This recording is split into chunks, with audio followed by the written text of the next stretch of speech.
I think you need to pin your happiness towards contribution, get outside of yourself.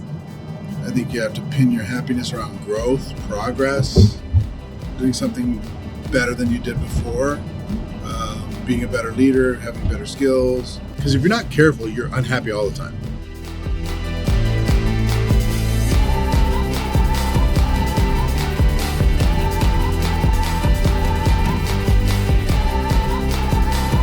Specific goals are very helpful for direction, but I think that they're a tiny little bit harmful for happiness, because if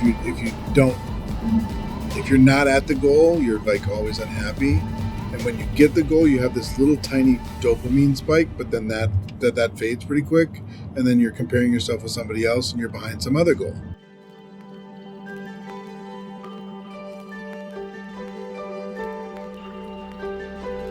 There's tons of people that qualified at a rank one time and then didn't qualify again, and they kind of feel bad about it. You got to really be careful to pin your happiness to it, because if you're not careful, you're unhappy all the time.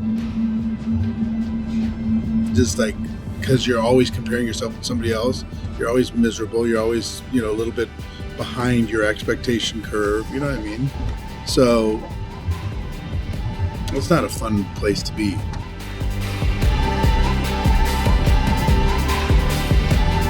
I understand being competitive, I understand type A, but I also understand that you can be unhappy if you stay in that mode where it's all about that.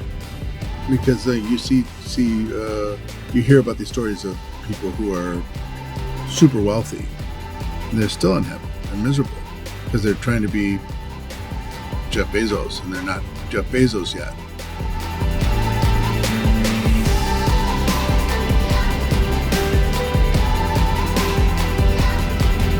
The money is really, really important when you don't have enough. But once you have your fundamental needs met, you got to get outside of yourself and get into a contribution legacy type mindset. And then, for me at least, I think you're a lot happier.